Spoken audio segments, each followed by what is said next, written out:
Hello, my name's Chris Lydiard, and I've got Stephen with me today. And we're going to unpack a little bit more what application there is for us from the sermon. And we hope that you're going to have fun discussing these questions in your small group. But first, Stephen, perhaps you could just give us a quick summary of what your sermon was about. Absolutely. So we're looking at the section in Paul's letter to the Philippians where he's thanking them for the fact they sent a financial gift to him through the hands of Epaphroditus. So he's saying thank you to them, saying how I'm rejoicing at the fact that you gave, not just because it's a blessing to him, but because he's glad that they're growing up in God and lining up with his heart in terms of that fact that God is a generous God. And we took some of the content from that letter and applied it for the fact that it's our gift day. And we want to be a source of rejoicing for those around us, as well as a source of joy to God in the way that we give and kind of offer acceptable offerings, fragrant offerings we talked about to him. And the fact that God loves to work through us. It's a privilege to be part of what God is doing on the earth by giving what he's given to us to other people, stewarding it. Being blessed that we might be a blessing to others. Also, just talk briefly at the end of the message about the fact that we can be anxious if we haven't got a lot, and also those who have lots, it can be a temptation again to make money our God. And how do we deal with that? Well, we do it by finding contentment in Jesus. That He's our joy, He's our strength, and as we have all the riches of Christ in us, that we can know that we can then give away to others freely, knowing that we can be secure in Him. Great. You talked in your sermon about rejoicing, both in giving and receiving. I just wonder, has there been a time when you've really rejoiced when you've received a gift? I have been very blessed in my life. I've received lots of very good gifts, but one very recent one is I went away for 10 days. I came back and my bathroom was done. Wow. Top to bottom, which is incredible blessing. And my family managed to capture on video my response. They kind of said, go upstairs and go get something from the bathroom. I went in there and I got a wowed expression. I'm still joyful every time I walk into my bathroom. It's amazing. Oh, amazing. What about you? Yeah, well, I can remember a time when we were a bit hard up and it was Christmas time and there was a knock at the door and someone had left 2 presents for our boys who were little at that time, and there were 2 Action Men dolls. And it was just the incredible kindness and the fact that somebody had noticed, and our boys were just over the moon. And we hadn't bought anything like that, but they loved those Action Men dolls, and it was just so special. Yeah. Really special. So other things we talked about were a whole question of kind of how we give, and how do we actually give with faith, and what do I do if I don't have faith? Because I think that can be quite a tricky thing, because actually our money is such a practical everyday thing, isn't it? How do we do that?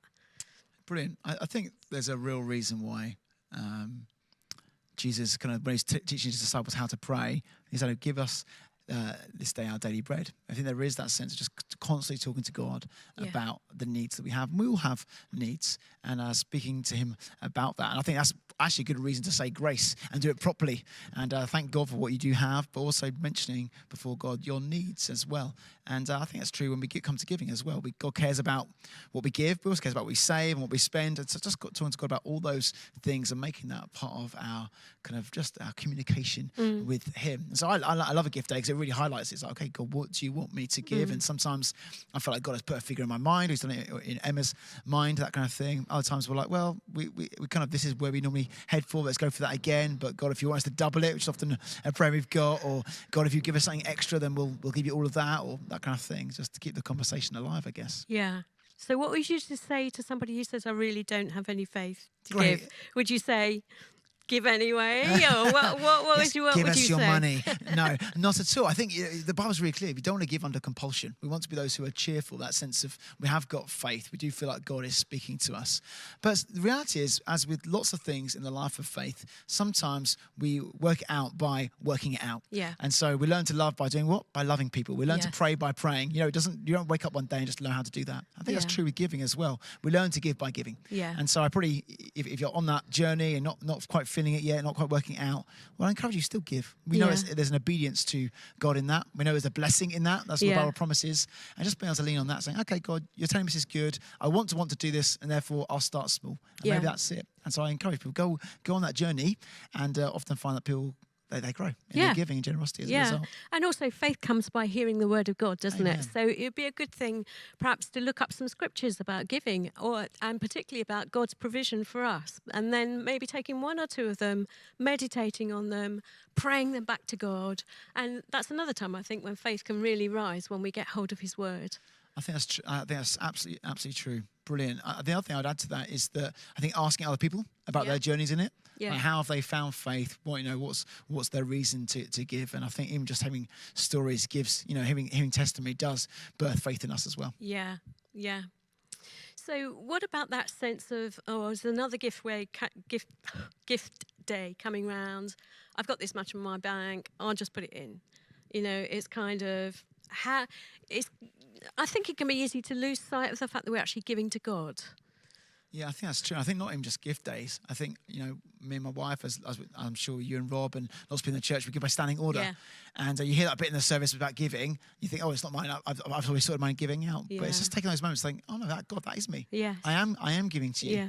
And there is something to be said about regular giving. I think Paul, in this letter to the Philippians, he's saying, thank you for reviving your giving. That sense, it's something that's ongoing, it's revived.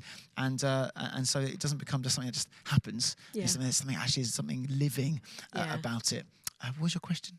It was The question was, it was about, when it feels mechanical, When it feels how do I retain that sense of giving to God? Yeah, no, brilliant. Yeah, so I think in those, even on the Sunday services or during your worship when you're giving, just make sure we connect that with, Yeah. I give my life. Actually, I give my money. This is Yes. quite a big deal. Yeah. Occasionally I've counted the cost. Yeah. Okay, it's okay to count the cost. Yeah. I just don't want to minimize the cost. There's different things. Yes. And sometimes, you can't. I think if we hadn't given this to God this year, Yes. this is what we could have done instead. Yes. And sometimes just saying, actually, there was genuine sacrifice given to Yeah. you, God, not as a kind of where's my gold star, but just acknowledging there was cost there, God, before you. Actually, Yeah. Jesus, you are worth more than what we could have had. And I'm not Yeah. minimizing it. In fact, you know what? I'm going to give you even more Yeah. because actually, also look what you've given me. But I think sometimes just taking a moment to look at it. What have I actually given God? And what does that mean about my relationship with Him? Yeah. I think at Gift Days, we often talk about people joining in the adventure of faith. Can you say a bit about what that actually means and what that looks like? Yeah, great. I think it is. I think particularly in a society that is so comfortable in lots of ways, this is a way to really be countercultural and say, you know what, I'm going to do something that... I mean, if people knew what people gave in this church out in the world, they would think we are crazy because it is genuinely something of adventure. Like we're entrusting our needs to God in a big way. And I think when you've given a big gift to God and you do like a big smile, but that kind of like, it's butterflies in your stomach. You know, Yeah. It really is exciting. It's nerve-wracking almost.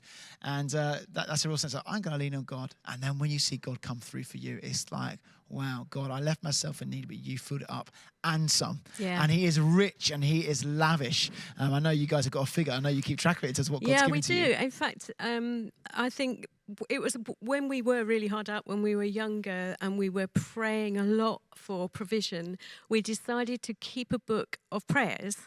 But it really became a book of answered prayer. And I just kept a total by the side of the page with each gift that came in. And I don't think we ever would have understood or believed that this could happen to us, that we would pray and God would answer our needs in that way. And I don't actually know what the figure is at the moment, but it is something over £35,000 now during our married life. But we would never actually have experienced that sense of adventure in that if we hadn't started doing that either. I think that's quite telling, isn't it? That we can receive blessing from God and actually forget about it, but actually to realise that actually being in relationship with God is an adventure itself, and that He can do anything is amazing. Yeah. I just say, that's just a wonderful testimony to God's goodness to you guys. And again, it just feeds my soul. Oh, that's right. That's wonderful. And just knowing that giving is a really spiritual thing. It's not just cold, hard cash money. It's not a concern for God. No, it's so linked with who we are. You know, the fact that money is named as a god. Mammon, it's given a name, and it can be such a cultural hold for us. Whether you've got nothing and there's anxiety about it, or whether you've got lots and your identity is in it. It can be really dangerous. And this is a great way of just killing that god and saying, no, my God is the true God. Yeah. And there's adventure there. Yeah. Well, we've opened up a few questions there for you. I hope you'll find those good to talk about in your group. We would encourage you, just talk about your experience of giving. Talk about your experience of times when you've received gifts, and particularly at gift day time, because it really inspires other people's faith to hear your stories, our stories. So we hope you have a great time this week. Bye.